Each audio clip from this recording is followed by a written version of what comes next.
The Silentsystem 10-channel SX-610 headphones offer high-quality audio, ease of use, comfort, and versatility. They are equipped with simple and essential controls, which we've summarized for you in this video tutorial. To turn on the headphones, hold down both orange buttons located on the back sides of the two ear cups.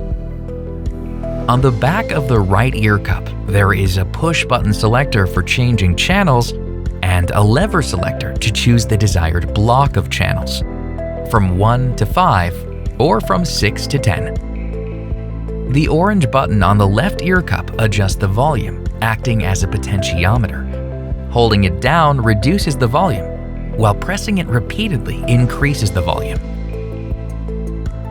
The SX-610 headphones are ideal for a wide range of applications, including conferences and meetings, translations and guided tours, education and teaching, cinema, and concerts.